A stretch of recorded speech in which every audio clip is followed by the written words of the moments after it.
In the end, Rudy Giuliani was ordered to pay $148 million, Charlie. That's a lot of cash that Rudy Giuliani definitely does not have. But hey, F around and find out, am I right?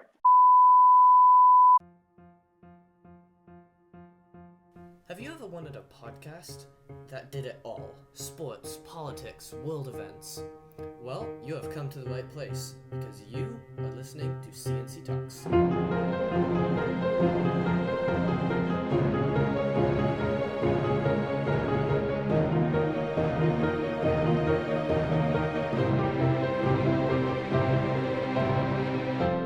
Hello, I'm Colin, And I'm Charlie. and welcome to the C&C Talks podcast, episode 40 of season 2. Charlie, our season finale, final episode of 2023. Yes, it is. Just a reminder, we release every week. We talk about politics, world events, and sports.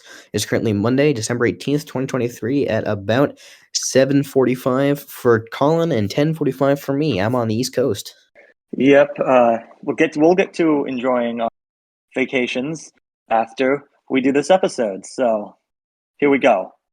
Jump in with politics. And Charlie, we're going to start with something that we've somewhat avoided covering so far this year, but it now has gotten to a point where we can't really avoid it, which is the House impeachment inquiry. The House voted last week to approve an impeachment inquiry into Joe Biden. Every single Republican voted to approve this inquiry. Now, this just means that it kind of formalizes an investigation.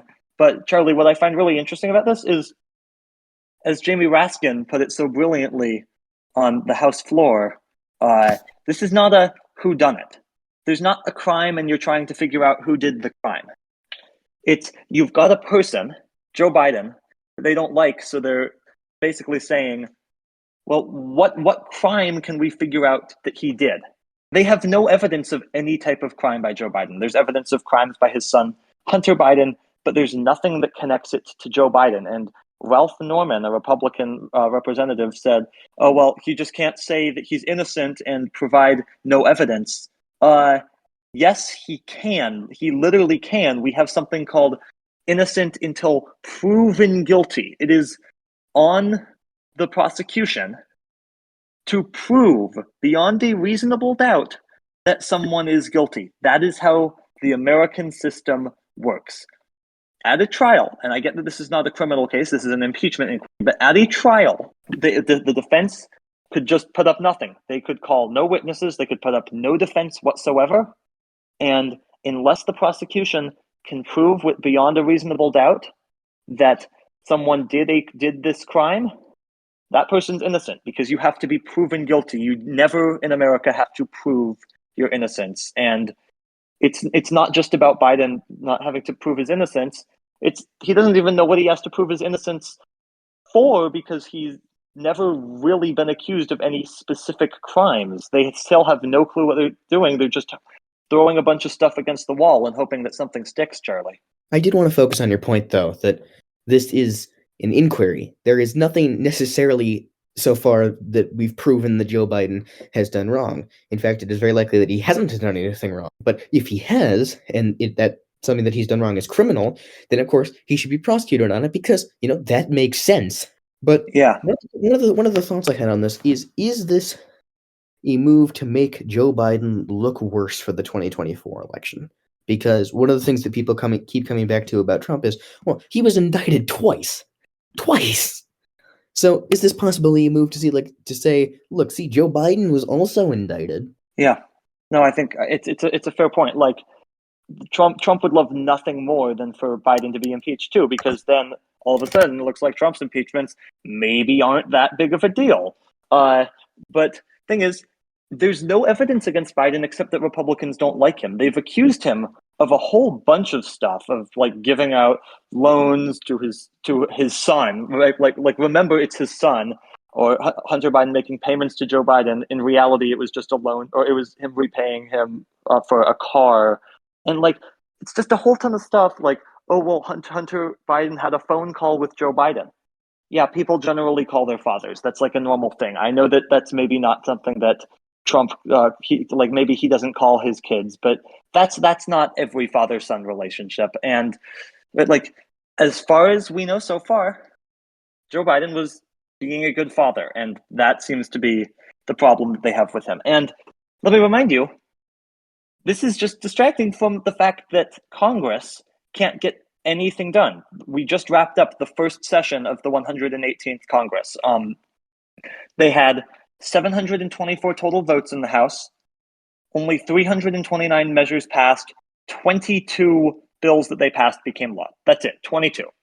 Compare that to the second session of the 117th Congress in 2022. There were 549 votes. Okay, not as many votes, but 686 measures passed. It's more than double. And compared to 22 that became law in this session of Congress in 2022, 284 bills. This Congress was one of the least productive Congresses in history, and we can't just distract from that fact, Charlie. Yeah, that is very important. They had a tough time getting a speaker, and then they had to do it again. They had a tough time finding funding for Ukraine, which they're still up in the air on, I believe. They had Yeah, a they hard are. time. They had a hard time doing anything. It seems like it took multiple votes to do anything, and I know that can happen in Congress sometimes, where it has to go to a second vote or they have to rework a plan. But it just seemed to happen every single time that they tried to vote on anything. Yeah. No, I mean, they just don't seem competent with basic governing skills. Let's move on now to a lawsuit against Rudy Giuliani filed by Ruby Freeman and Shane Moss. These were two Georgia election workers. They filed a lawsuit against him for defamation. In the end, Rudy Giuliani was ordered to pay $148 million, Charlie. That's a lot of cash that Rudy Giuliani definitely does not have. But hey, F around and find out. Am I right? Yes. Now here's a question. There's no way he has this money. There's Yeah. just no way. So how are these people who have been awarded this money going to get it? Yeah. So, I mean, if I were Rudy Giuliani, I would file for bankruptcy because that would protect him at least somewhat. He'd be able to keep at least enough to live off of. Whereas if he doesn't do that, if our assumptions about Giuliani's finances are correct, then Ruby Freeman and Shane Moss would essentially own all of Rudy Giuliani's money and possessions, and Rudy Giuliani would still not have enough to pay that. He would have to go really, really deep into debt in order to figure that one out. So, I mean, for his sake, I hope he files for bankruptcy.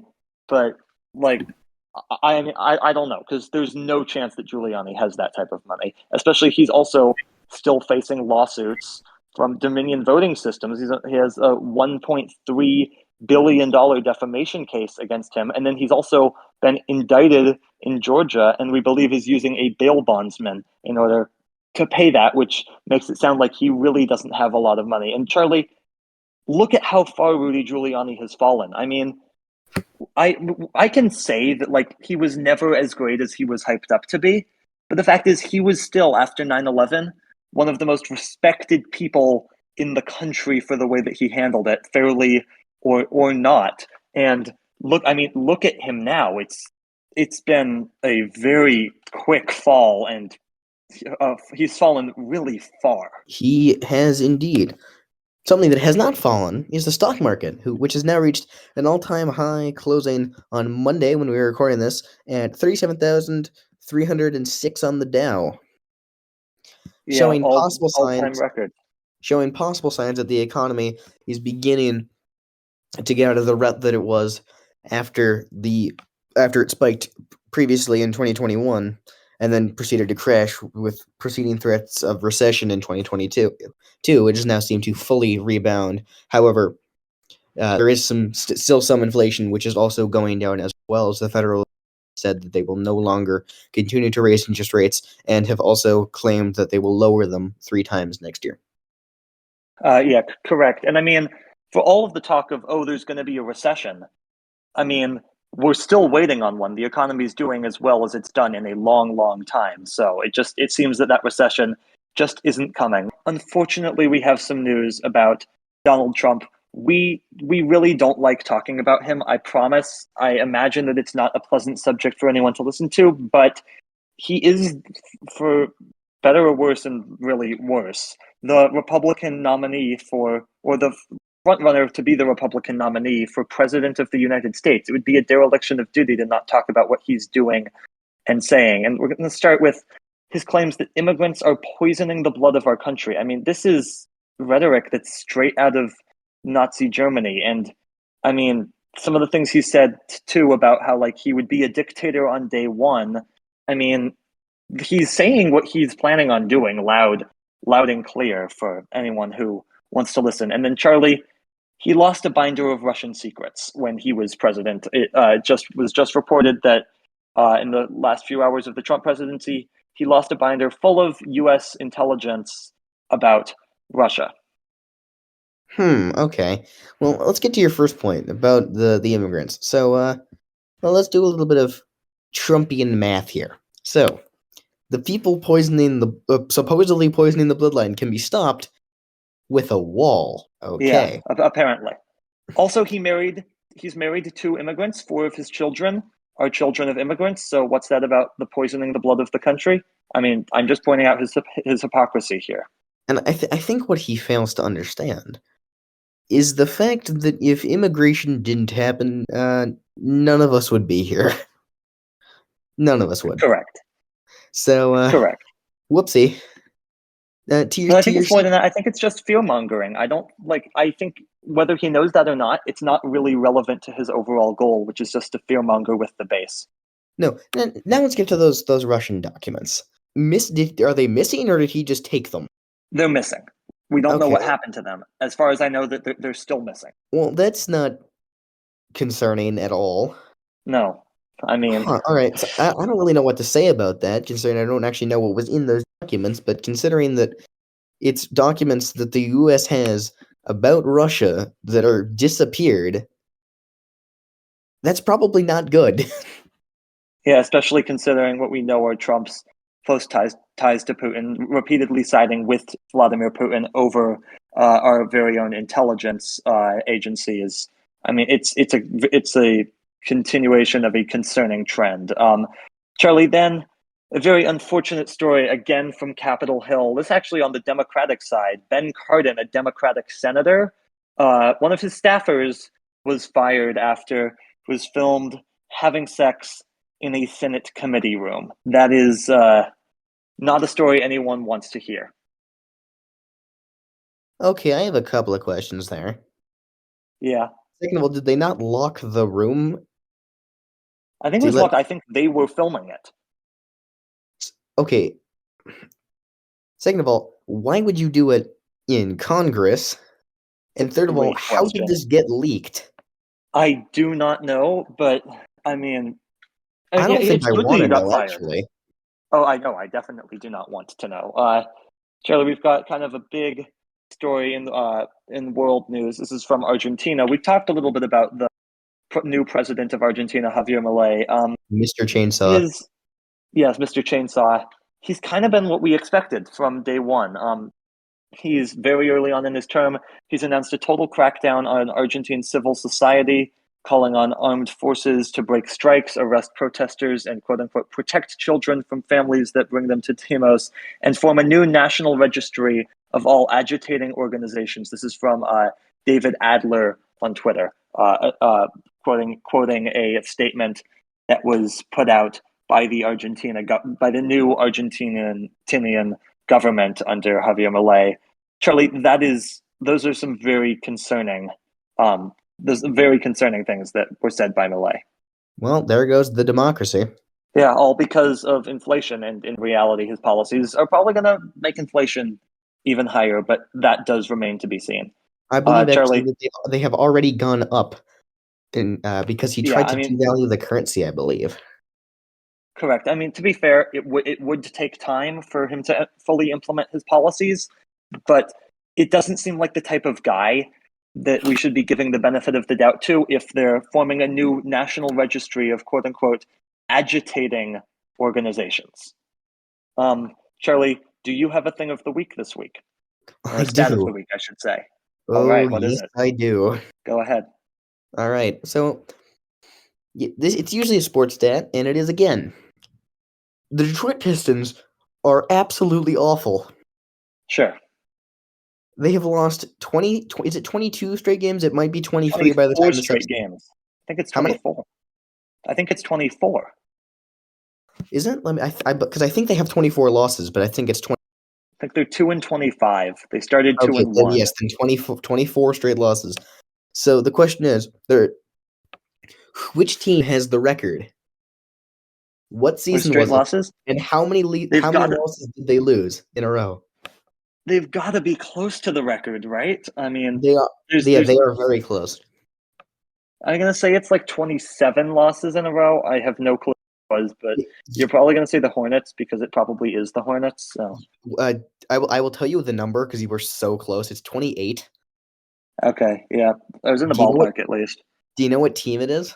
No, It's they actually it was the 76ers because at the end of they lost they carried a losing streak at the end of the 2014-15 season into the 2015-16 season.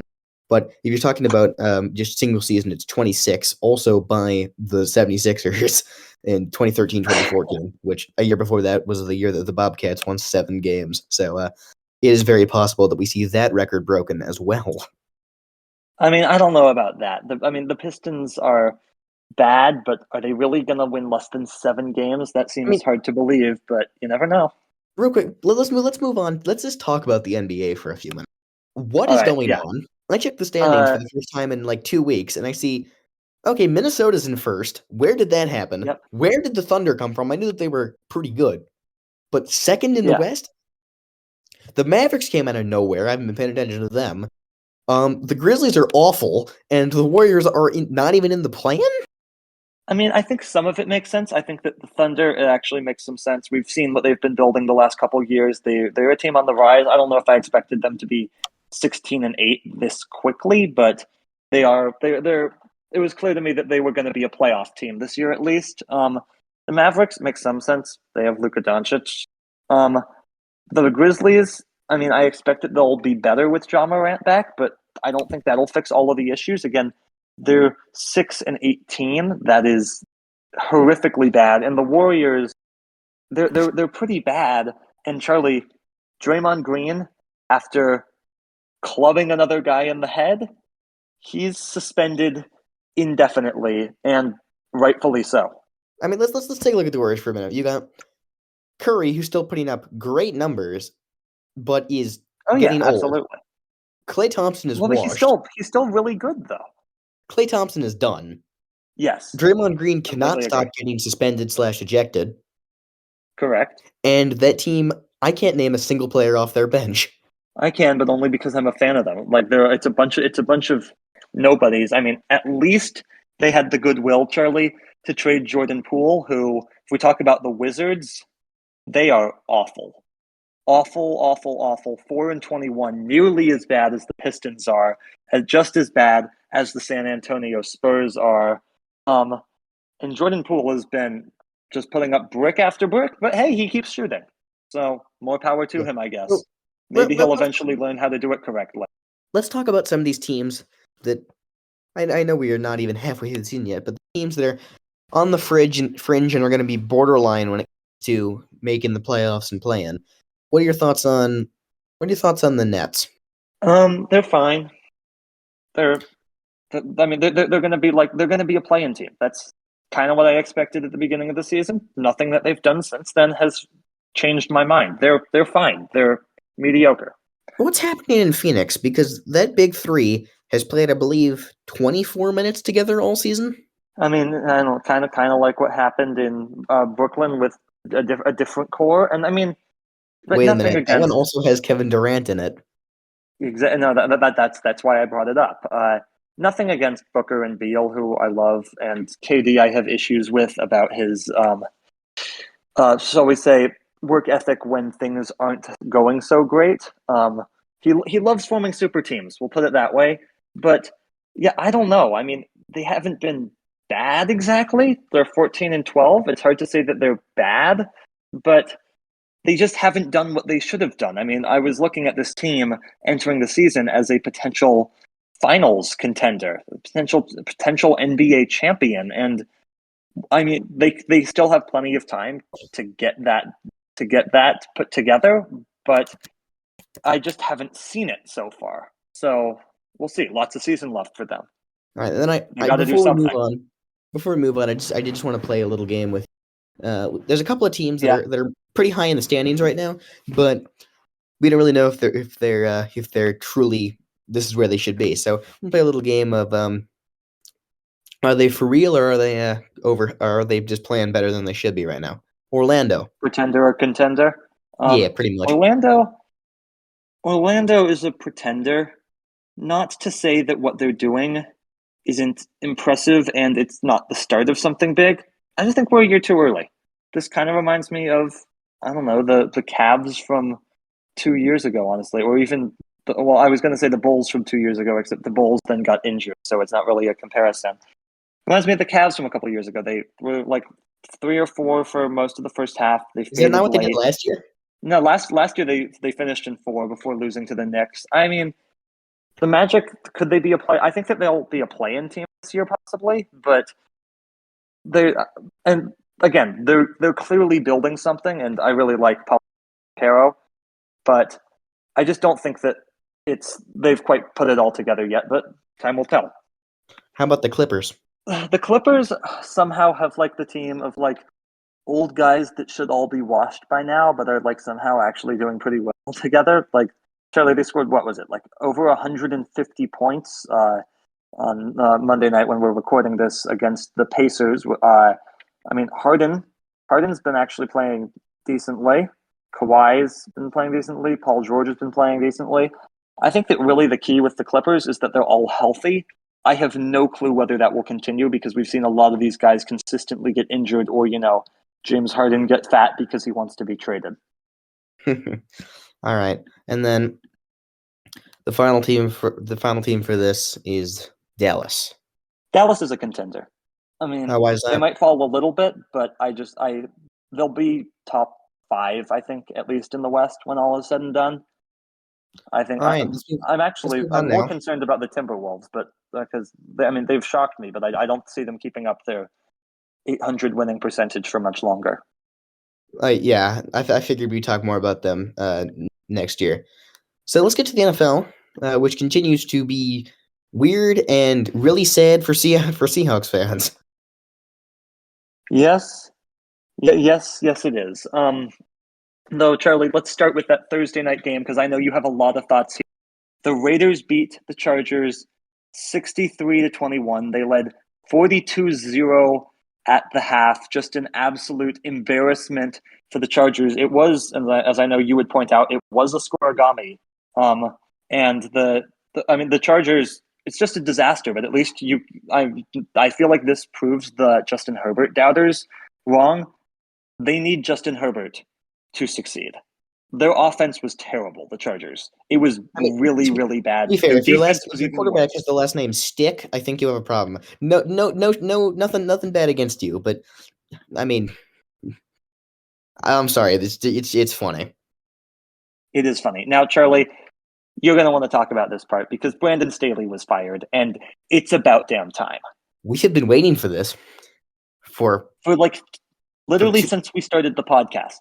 And I just realized something. Yeah. The Raiders did it to him again. Oh, let's just recap what's happened to him. Let's go back to 2 years ago. You have a situation, very weird situation, where the two teams playing each other can both make the playoffs if they tie, and that's the Chargers and Raiders. The Raiders get the ball back at the very end of overtime, essentially stating, we want this tie. We can both make the playoffs. Yep. So they run. I believe that they run the ball a couple times. They're in field goal range. They're running out the clock.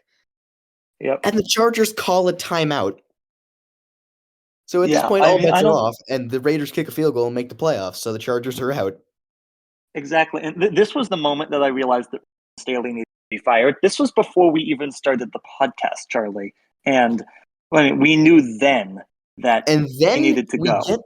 And then we get to last year.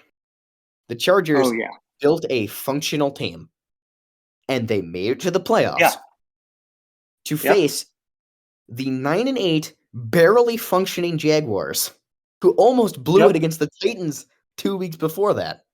Yep. And they had The a lead. Chargers The Chargers had a were up lead. 28 at halftime, I believe.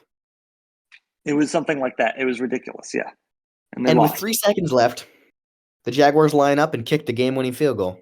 And Charlie, let's also point out that Mike Williams didn't play that game. You know why? Because despite being into the 5 seed entering week 18, Brandon Staley decided to play his starters. And, well, they lost that game anyway to the Broncos. And Mike Williams got hurt. And there's this year, which has just been a complete disaster for the Chargers, not because of talent. They have the talent. But just because of just the absolute worst coach in the NFL. I mean, I would say worst in a long time, but we just had Urban Meyer. So I can't really say that, unfortunately, but it's a disaster. I mean, let's look at the Chargers this season. I mean, everyone will point to the 63-21 loss. But let's see what led up to this. They lost by 2 to the Dolphins. They lost in overtime to the Titans. They barely beat the Vikings. They barely lost to the Cowboys. Got smacked by the Chiefs. Beat the Jets, but I mean that's not hard. Again, lost a close one to the Packers.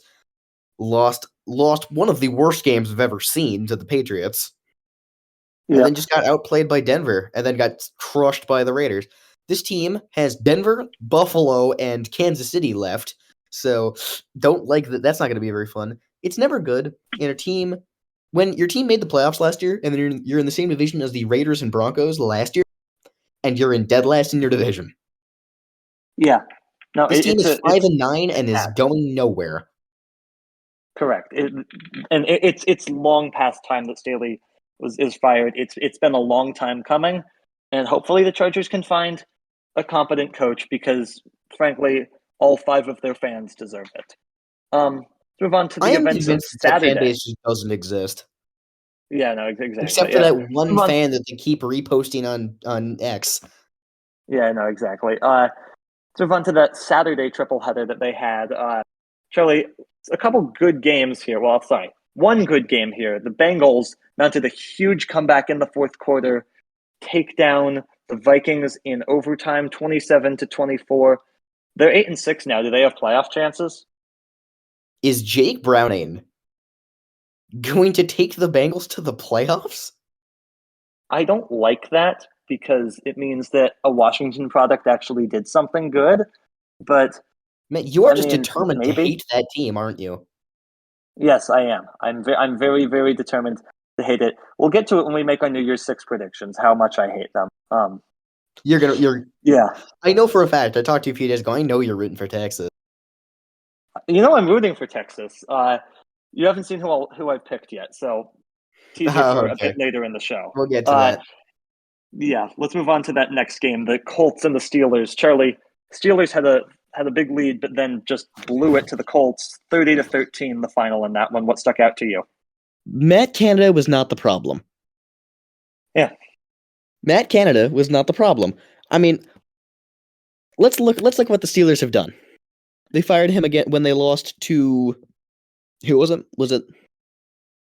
I don't even remember. They're 7-7, and they're probably going to finish over 500 because it's Mike Tomlin. Though, well, they have the Bengals, the Seahawks, and the Ravens left.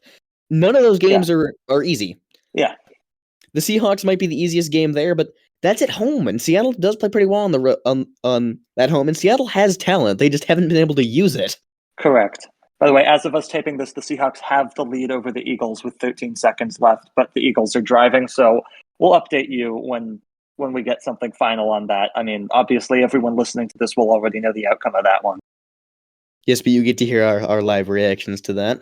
Our live reaction to that, yeah. Now, let's get to some of the Sunday games, because I actually did not get to watch any of these because I was flying. So let's take a look at what I missed. You missed quite a bit. You missed the Bears blowing another huge lead. This was to the Browns. Browns end up winning. Charlie, they're 9-5, and yeah, I mean, looked actually decent. First of all, let's get to the fact the Bears have done this twice because they did it to the Lions earlier in the year. They did it to the Broncos, didn't they? And then they did it again because I think they didn't. Did they not have like a 14-point lead on? I think they did. Yeah. The Lions, I think it's 3 times now. Implode.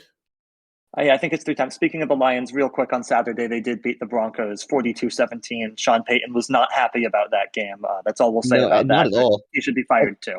Something I wanted to refer to, by the way, just looking at the morning games. We have had at least one terrible game in the last few weeks.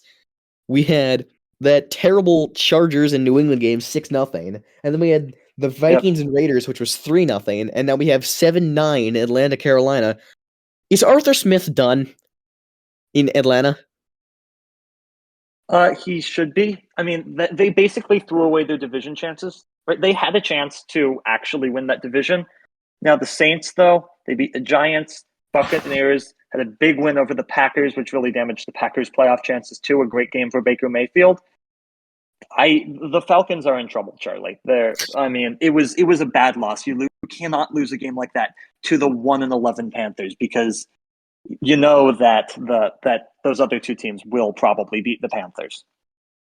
Yeah, I mean, you just can't do that. Their divisional hopes are completely done, and given their record, I don't know about a wild card spot either. Let's get to some of these other games. The Jets are now out of playoff contention, having lost 30-0. So Charlie, I believe that the Jets had 4 yards at halftime. I mean, you can't make it up. Was Zach Wilson starting? Yeah, he started, but then I don't think he was benched. I think he got hurt somewhat, and then so they took him out and put in. I don't even know, like an absolute list nobody. Of injuries. Yeah, but it doesn't qualify as a star QB because it's one that was already being benched and then unbenched over and over again. Yeah. Speaking of quarterback injuries, Will Levis looked like he got hurt at the end of the game, and sweet revenge for Houston. Tennessee wearing the Oilers throwback jerseys against Houston, and Houston ends up getting the win with an overtime field goal. Yeah, I mean, yeah. Big win for the Texans, who are now tied for the division lead. In fact, unless I'm mistaken, that's a 3-way tie because the Colts, I believe, are in there too now. Yeah, at 8-6 after the Jaguars go down big on Sunday Night Football to the Ravens, and the Jaguars might be out of it because Trevor Lawrence is in quite some time. It might be the season. Yeah, this will be interesting. However, I am happy about this. I have won my bet officially with my friend this year. You remember last year with the Jaguars. He suggested that the Titans would win this year. Yep. So they will not. Yikes. Anyway, thanks for the money, dude. Jacob, shout out to you if you're watching this. Yeah. By the way, just a couple more games I really want to focus on. First of all, Charlie, how about them Cowboys? Yeah, I mean, we told you. Yeah, yikes. We told you it was coming. Yikes. Stephen A. Smith said it perfectly Monday morning. We called them a bully. They are. They beat the bad teams. But then when it comes to the big stage, sure, maybe they'll win 1 or 2, but most of the time they just shrink. The spotlight is too big. The Bills seem to be back on track, and yet they could still miss the playoffs. That's how wild the AFC is right now. But the Cowboys, it might end their divisional hopes. We'll see. And it ends, in my opinion, the kind of honeymoon that they've had with the media. No one actually is going to take them seriously anymore because they've shown that they can't win when the spotlight's the brightest. So sure, they'll make the playoffs, probably as a wild card. Maybe they'll win the NFC East. And then what? They'll lose either in the wild card round or in the divisional round again. I mean, it's the Cowboys. They always do that. We've seen this story before, and they have to prove that something's different before I can take them seriously because it's just the same old Cowboys. Just a quick update for you. Jalen Hurts was picked off. Seattle kneels down the game. Seattle wins 20-17. Yeah, wow, a big win for the Seahawks to get back to 7-7. Now they maybe do have an outside shot at the playoffs now, especially a fairly easy schedule: Titans, Steelers, and then the Cardinals to end the season. Could they finish 10-7? Probably not. I think my guess at this moment would probably be 9-8. But who's the loss come against Arizona? Enough? Probably either Pittsburgh or Tennessee, probably. But they're 9-8. I don't think will be good enough for the playoffs, but I think 10-7 definitely could be. Let's look at who else you have. I don't think Dallas is gonna be in any jeopardy. But you have the 7-7 Vikings, the 7-7 Rams, It's crowded. the 7-7 And Saints, the Rams have the and the tiebreaker, 7-7 too. Seahawks. Yeah, very, very crowded field there for those last couple of spots in the NFC. All right, let's move on. Well, Charlie, one more question Yes. for you. As of right now, who's your MVP? Because it looks like a two-horse race between Brock Purdy and Jackson at the moment. Brock Purdy. It is what Lamar Jackson is doing is amazing. But a guy in his second year doing what he's doing is unbelievable. He needs to be the MVP, and someone needs to stop the 49ers because it looks like they're about to just rampage. Yeah, sure. But I would also say that he has more weapons around him than Lamar Jackson, I would argue. So I think that's probably a point in Lamar's favor. We'll see. But I do think that at this point, those are the two clear front runners for the award. Charlie, let's move on now to college football. We'll start really quickly. Army beating Navy in their annual matchup. They win the Commander-in-Chief's trophy in kind of a surprise. But now, Charlie, it's time for those bowl game predictions in the New Year's Six. Charlie, we'll start with the Cotton Bowl. That's Friday the 29th between Missouri and Ohio State. Who do you have in this one? I think this will be a closer game than people are expecting, but give me Ohio State. Yeah, totally agree with that. Ohio State. And then on Saturday the 30th, it's the Peach Bowl, Ole Miss, and Penn State. Who's your pick in this one? I mean, this is an interesting one. Both of these teams have been great at times, but have also really just had a couple of random games where they've not played well. But I may have a little bit of bias, but give me Ole Miss here. Yeah, I was gonna say Penn State. They can never seem to win when the moment is the biggest. They never beat those top teams that they really have to beat. Give me Ole Miss. And then the big game of the two teams that feel that they were snubbed for the college football playoff, Georgia and Florida State at the Orange Bowl. Honestly, Florida State should probably just boycott the game. But who's your pick here? For me, it's Georgia because of the Jordan Travis injury. I don't think it'll be particularly close. But what about you? I disagree, in fact, because I think Florida State is going to drop a bomb on Georgia because of what happened for the college playoff. Because you think that they just have a fire under them? Because if you think about it, if Georgia doesn't lose, Florida State makes the playoffs. Yes, that's true. So this is for Florida State. They have an opportunity to get some revenge. Let's move to the New Year's game that no one really cares about: Oregon and Liberty. Oregon, not close. It's going to be a blowout. I mean, actually, is Bo Nix even playing in that game? I don't think so. It's still going to be a blowout. It doesn't matter. Oregon over Liberty. I don't like Oregon at all. I hate Oregon, in fact. So I really do want to say Liberty, but I'm going to say Oregon because it makes sense. You can't. Yeah, it makes a lot of sense. Let's get to the two playoff games. Yeah, the playoff, Charlie, this year. For me, it's between my four least favorite programs in college football.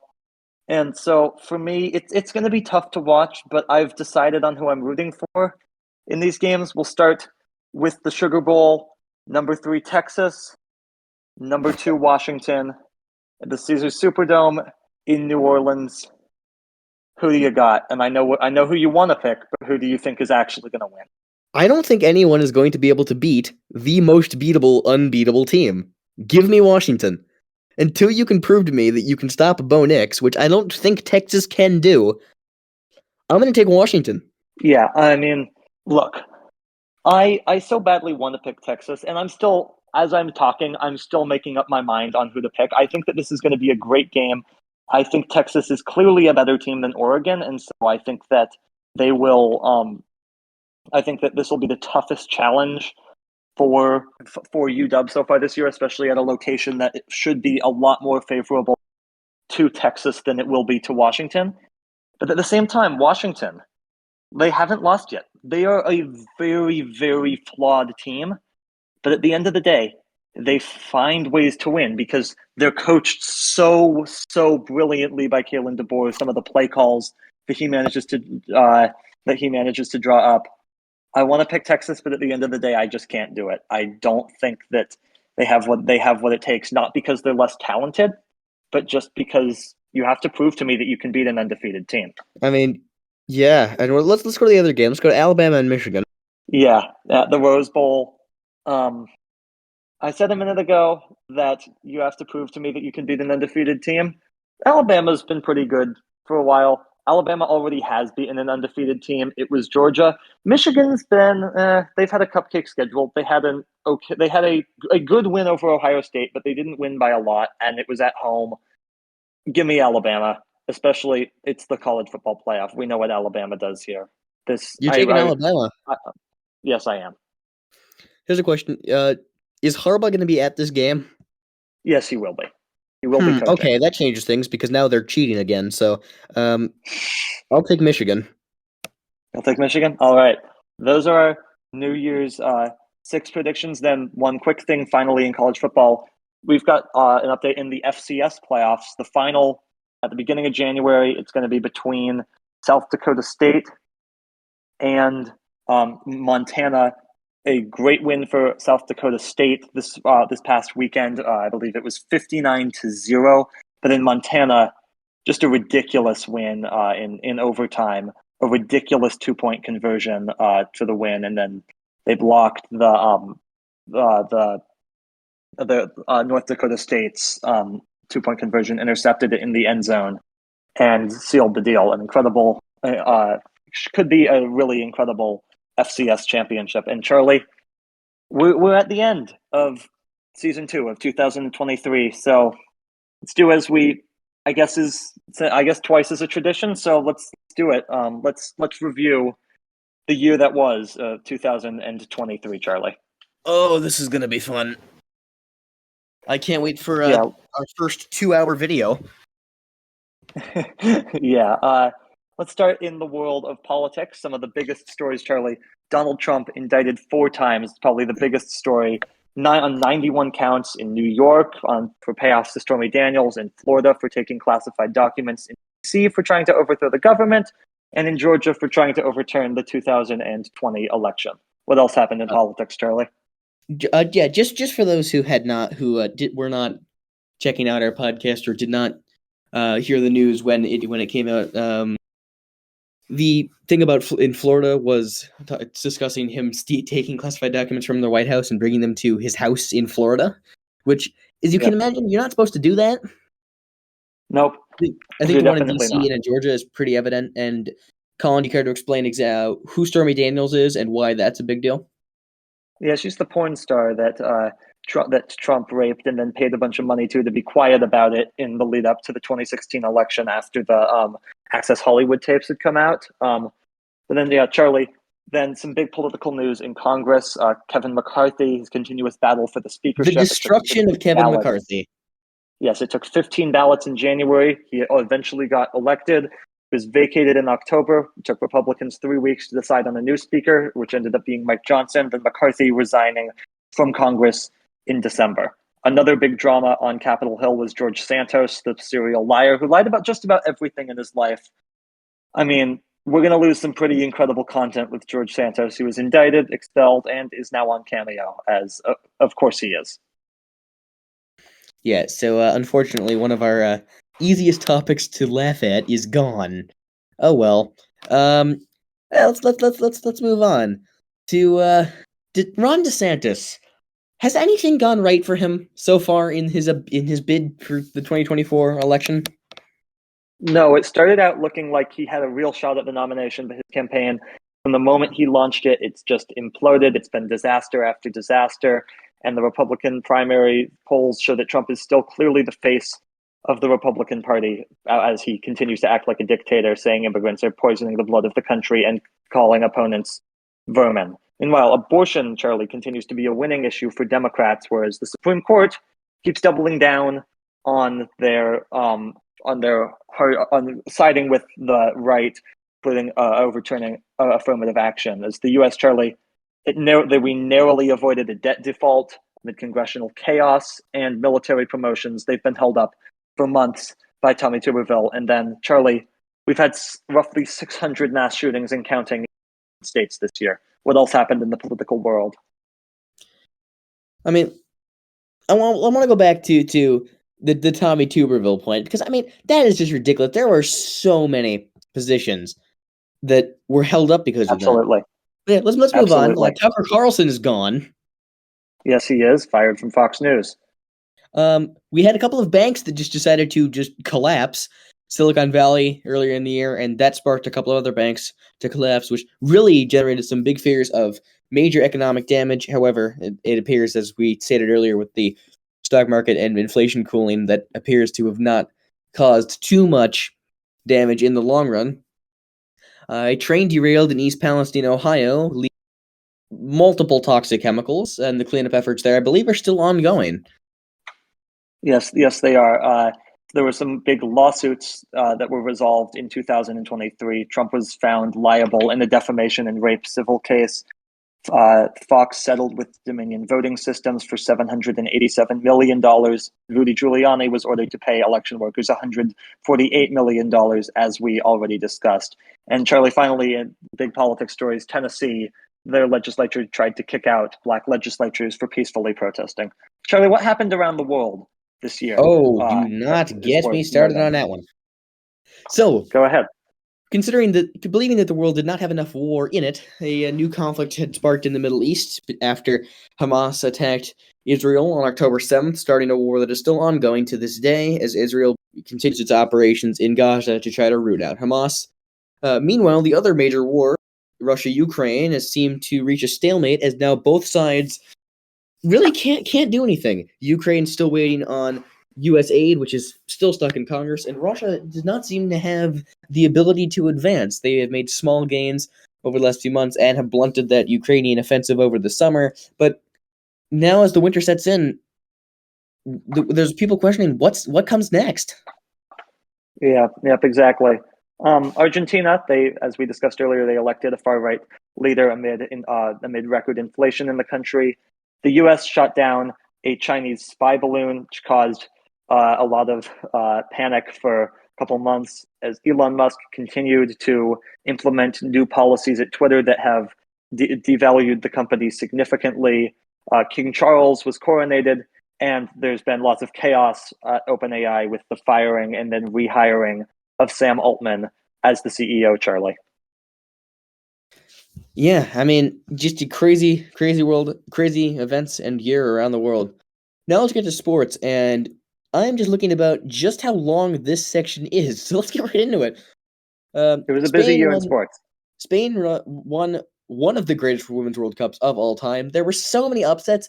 Every single time I checked that, it was this team took down this team, which was totally unexpected. No one expected that. And then the very next day, it would happen again.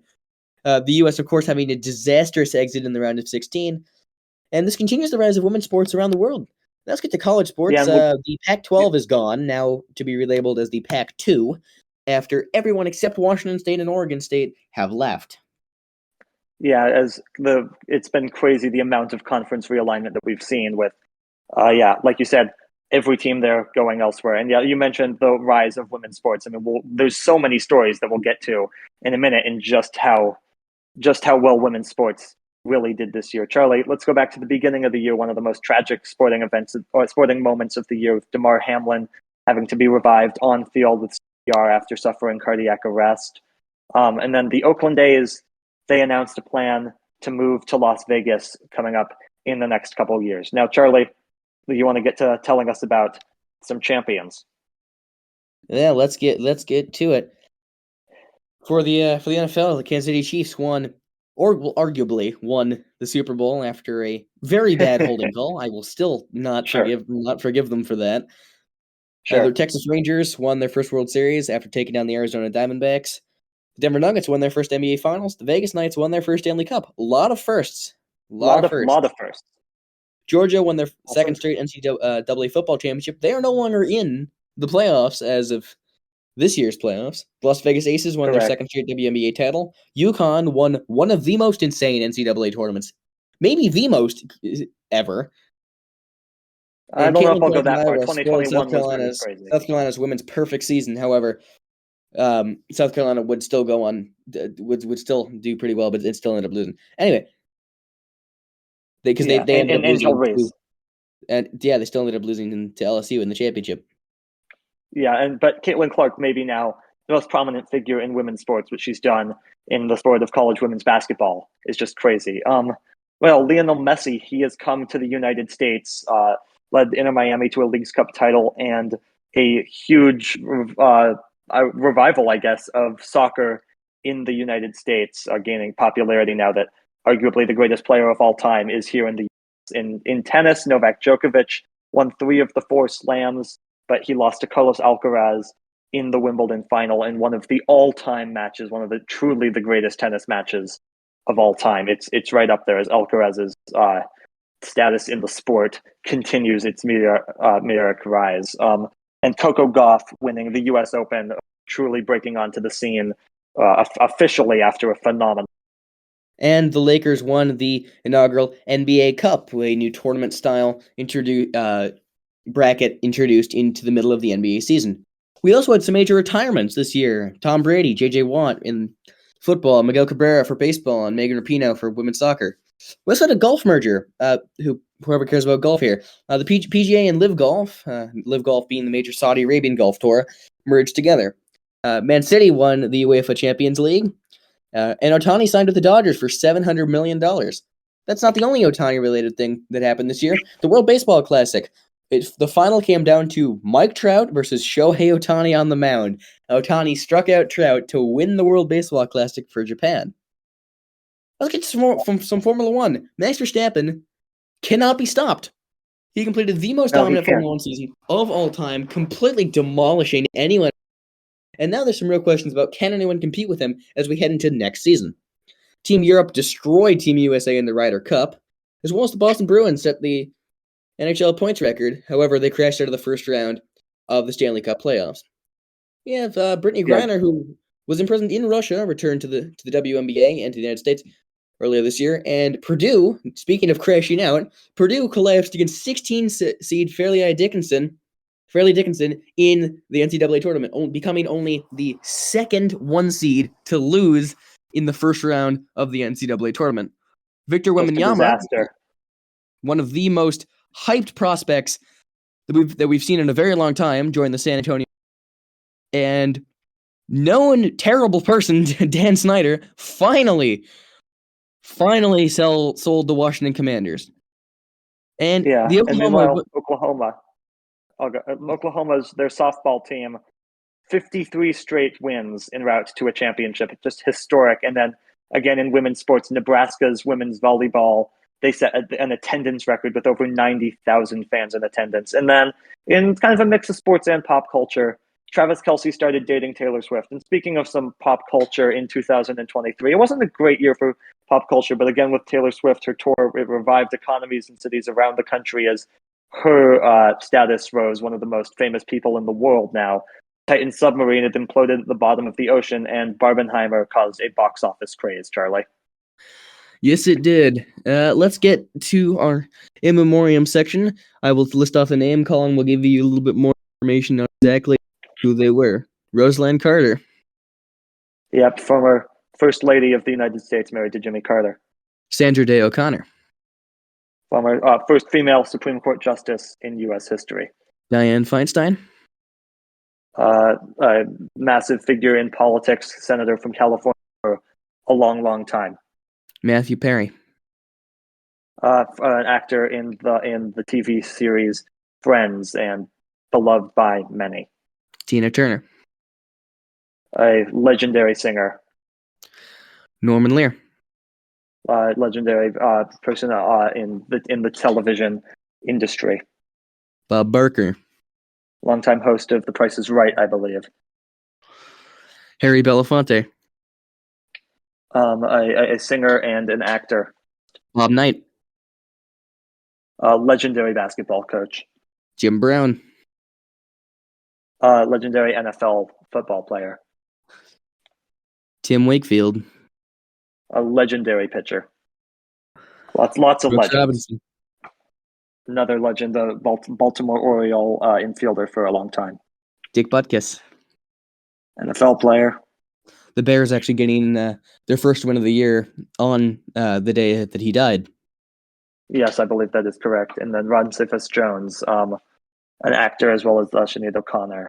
the another singer, and Charlie, as well as so many other people that we lost along the way that we just don't have time to name. But may all of them rest in peace.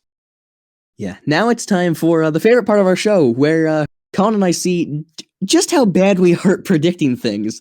If you'll remember, in the first episode of the year, we made some predictions about various numbers of politics and sports things, and let's see how wrong we were, because we will be doing this again. We will be doing this again at the start of season 3. Yeah, let's play that clip for you right now.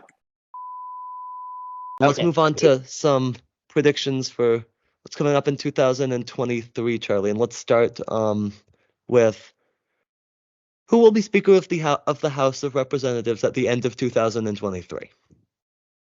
I have no idea. I don't know if I can answer that one. I would say probably McCarthy, but I just don't know. Oh no, McCarthy's not winning the Speaker. It's not happening. He's never going to get the votes. And I realize that I'm going to look like a complete idiot if an hour after this episode gets put out, he suddenly gets the votes, but he's not going to get the votes. Colin, I actually have a question for you about that. So if it just stays locked and they keep having this, could this theoretically go on forever? Well, until the end of the next Congress, when they all get voted out.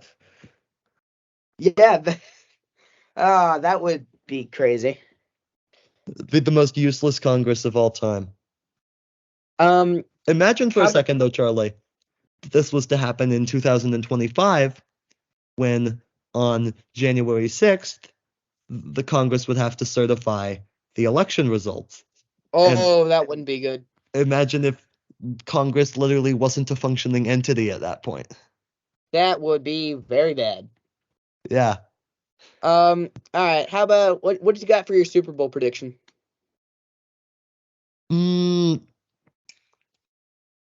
Chiefs. I've changed. Who did they beat? Oh, I don't know. No one. The NFC's irrelevant. I'm gonna say. No. Chiefs over 49ers in the same result as 3 years ago. I'm gonna say Bills over Niners. Okay. Who I have as Speaker of the House? We'll say Steve Scalise. All right. All right. Who do you think will be the leading candidate for the Democrats and the Republicans for the presidential nomination at the end of 2023? Biden and DeSantis. I'm gonna go Biden and Trump on this one. Really? Yeah, I mean, I think that while Trump may be losing some support and relevance in the top-ranking Republicans, he still has the base, and that matters. It does. What do you think will be the state of Russia-Ukraine at the end of the year? I don't know. Hopefully, the war is over with Ukraine winning, but I just don't know. I'm gonna go ahead and say that the war won't be over, but Ukraine will have recaptured all of its territory that they lost, and Putin will still be trying to do something. I don't know what, but more sports predictions. We've already done the college football playoff, but what do you think about college basketball? Who ends up winning the NCAA tournament? Oh, it's a difficult one. I don't know. I'll just go. I don't know, I'll say I Houston or Gonzaga. That's my. Yeah, I was going to say Houston, and it's in Final Four, I believe, this year in Houston as well. About the World Series this year. I want to say it, but I can't say it. Seattle. Say it. All right. Well, you're not going to be happy with this. I'm going to say Astros win it again. Oh God. I'm going to say Astros Phillies rematch. Astros win it again. I want to say the Seattle Mariners so badly. Well, that's what I wanted to say, but they're not going to do it, man. Something tells me the Mets, but then I remember that it's the Mets. It's the Mets. So I'm going to go the San Diego Padres. Really? Yeah. Huh. Why? Who wins because they're looking good. All right. But then who gets there from the NL for the AL? From the Sorry. AL, probably the Astros. The AL isn't particularly good right now. I hate the fact that the Astros are in the AL. Why couldn't they have just stayed where they were? Stayed in the NL, yeah, I know. So much better. What about the If NBA we- Finals? Who's gonna win? Not the Warriors. I know. I'm gonna go Cleveland. The Cavaliers, that's a good one. Donovan Mitchell has definitely been making a difference for them. Just dropped 71 Monday night. That's ridiculous. But part of me wants to say the Brooklyn Nets because they're really good, but I feel like the distractions will find a way to crop up again. I'm gonna go the Boston Celtics. I think that they're especially motivated this year. I think that they're gonna get back to the finals. I think they're gonna win the finals. All right. We're running out of leagues. Oh, Stanley Cup. Who you got? The Seattle Kraken. Genuinely, man? I think they'll make the playoffs. And once you get to the playoffs, anything can happen. But I'm taking Boston. I don't follow hockey closely enough, but I'm gonna say the Kraken. So, Charlie, what a time right now. We live in Seattle. What a time to be a Seattle sports fan. Yeah, our football team didn't implode. Our baseball team's actually good for once, and our hockey team's good somehow. Yeah, I mean, all three of those teams, they're good, and they're getting better. And the Storm are good. Are made the playoffs as usual. The Sounders need to fix what they're doing, but then they'll be fine.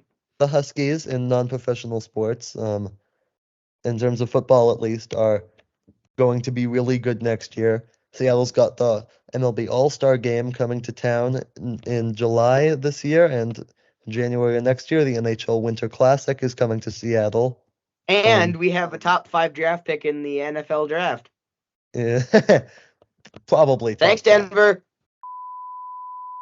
All right, so yeah, Charlie, you can see, just if you know what happened, I mean, those predictions were very, very wrong. Let's start, Charlie, with that Speaker of the House prediction. We were both wrong for very different reasons. I picked Steve Scalise. I didn't think McCarthy would be elected in the first place, though. So, I mean, I wasn't that far off. I don't see how you could pick Mike Johnson, though. He was just kind of a nobody at the beginning of the year. Charlie, meanwhile, you guessing McCarthy, though, really, I did seem kind of unsure about it. I didn't really know, but it turned out no, definitely not. Now let's get to the Super Bowl. And Colin, you were right. Wrong opponent. Yep. I had the wrong opponent and the wrong winner because, oh my God, Buffalo just can't do it in the playoffs. No, they cannot. We both picked the 49ers to lose the Super Bowl. Didn't quite get that far, though. I'll still maintain that they would have if Purdy had not gotten hurt. As for leading presidential candidates, I was pretty sure it would be Biden and Trump. Charlie, you were audibly surprised by this. And yes, because I thought DeSantis would do a lot better. Yeah, I mean, it's a character problem with him, and it's why he's not doing anything. One of the main points we were wrong by a lot. One of the points I was bringing up early in the year was certainly the fact that he was up for election in 2022, and he won by quite a bit. It is true. So, I mean, like his prospects are 10,000 times worse today than they were at the beginning of 2023. He fell very far, very fast over the course of just one calendar year. Let's get to the Russia-Ukraine. Yeah, let's get to the state of Russia-Ukraine. You said that you thought that Ukraine would recapture their territory, but the war wouldn't be over. Well, you're right on one of the points. The war would not be over. Ukraine regained some of their territory, but they still have a long way to go, and we'll see how much support the West continues to provide. I didn't know. I hoped the war would be over, but it still continues into 2024. Now let's get to the NCAA tournament, because geez, this did not go very well. No, I picked Houston. You went with Houston or Gonzaga. Neither of them even made the Final Four. Now let's get to the World Series, and I know you've been dreading this one. You picked the Padres or the Mets. Over the Astros. Yeah. To be fair, I was also wrong. I picked the Astros over the Phillies, a rematch of last year, which both the teams did make the championship series, but did lose. Yeah, I also said that the AL isn't very good right now. That just was false. The AL has the World Series right now. I did not see the Rangers coming. I did not see the Rays coming or the Orioles. I mean, all three of them had big seasons that I just could not have possibly predicted. I mean, it was they were. I mean, some of them were surprising. Some of them we maybe should have seen coming. But either way, a big year for all three of those teams. Absolutely. Now, let's get to the NBA Finals because we were both wrong again for different reasons. You picked the Celtics and I picked the Cavaliers. I picked the Cavaliers, however, right after they were on a pretty big win streak and didn't want to drop 71 like 2 days before Donovan Mitchell had Donovan Mitchell dropped dropped 71. 71. Yeah, now the Celtics, they came close at least to making the NBA Finals, but they did not come close enough. And then in the Stanley Cup, I picked the Kraken because why not? They did indeed make the playoffs. I made the smart decision that ended up not working. Yeah, I mean, I would not have been surprised at all had the Bruins won because, I mean, they set the NHL point record, but it did not come together for them in the playoffs. And then finally, Charlie, we both thought that Seattle sports would be really, really good in 2023. We were right about the Huskies, wrong about just about everyone else.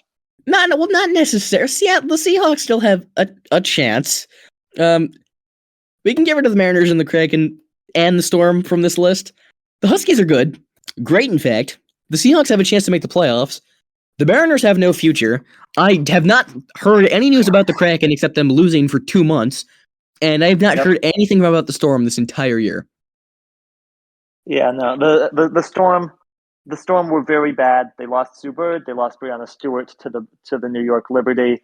Not good for Seattle sports, with the exception of the Huskies and maybe the Seahawks. Well, again, that remains to be seen. Charlie, we've just finished up our second season of doing this podcast. What are your thoughts on this podcast as we end season 2 and enter season 3 as we look back on what we did on this podcast this year? I mean, first of all, I just want to thank everyone that listens to this podcast. We wouldn't be able to do this if it wasn't for you guys. And I just wanted to focus something. At the beginning of this year, we had basically nothing. We had very little.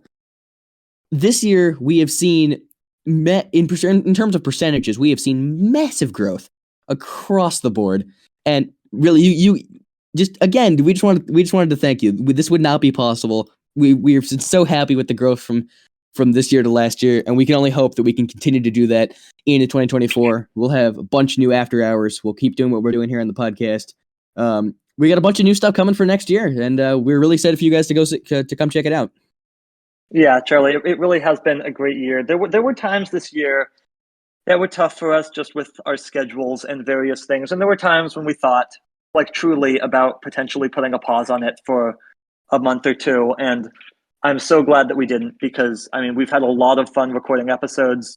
It's been great seeing how much this has grown, and here's hoping that growth continues into 2023. The After Hours series that Charlie has been doing on YouTube has just done phenomenally. We're so thankful for everyone listening. We're so thankful that we were able to finally get a real guest on the podcast with Tyden Gonzalez coming on the podcast this year.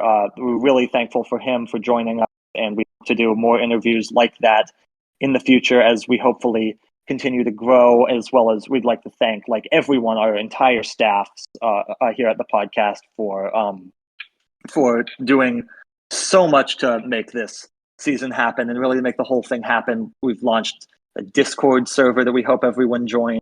It's truly been a phenomenal year for us, and here's to many more. Charlie, what are your final thoughts as we finish off this 2023 and head into 2024?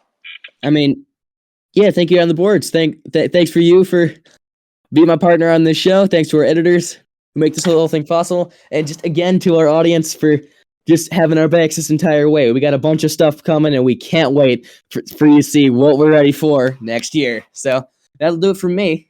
Colin, let's lead us out one final time in 2023. Hey, I got to give my final thoughts on the year. Yeah, do you? All right. Yeah. All right. Yeah, I do. Because I have some. 2023, I think, will be looked back on as a very important year in history. 2022 in terms of politics, at least, it will be seen kind of as the year of investigation. 2023 is the year where accountability truly began. We've seen Trump finally starting to get indicted. Kevin McCarthy he's been ousted after sucking up to Trump for a long time. George Santos, it's been proven that lying your way into Congress will not create a favorable outcome. And this has truly been a year of accountability. All of the people being forced to pay a lot of money for their lies. Alex Jones, another example, back at the end of 2022. And it's right. That is huge. And that is not to say that we, as a country, as a society, do not have a long way to go to help fix our society and make it work for everyone. But 2023, we took some huge steps, and that is how I hope this year will be remembered. Again, Charlie, really, I'm so thankful for you to our entire staff. We're so thankful that we've been able to talk about it to everyone here listening this entire year. Truly, we are really grateful. But yeah, that's going to do it for one final time this season at C&C Talks. So make sure that you subscribe to the podcast because we have episodes that are going to be coming out every single week or for 40 times in the year 2024, season 3 of the podcast, anywhere that you listen to podcasts, YouTube, Spotify, Apple Podcasts, wherever else that may be, which you can find out all that information on our website, cctalks.com. As well as you can, as always, call us with your questions to be featured on the show, 360-389-2630. Again, that's 360-389-2630. We really hope that we're getting some calls this season or next season, and you can make sure to follow us on Twitter or X or whatever it should be called going forward at CC Talks Podcast. And of course, Charlie can be followed as well there at CC Talks Charlie. And again, like I mentioned a few moments ago, we added a Discord server this year. We really hope everyone can join us there so that we can interact with all of you guys who are online. You can join that at cctalks.com/Discord. All of this information, as always, is in the description. Again, we're going to be off for a couple weeks, set some things, recharge. We'll be back with the premiere of season 3 on January 4th, and you can make sure to find some highlight videos on our YouTube channel in the meantime. But for the final time this season, for our producer Morris, our production designer Zack, our sound designer Drake, I'm Colin. And I'm Charlie. Have a happy holidays, and we'll see you next year.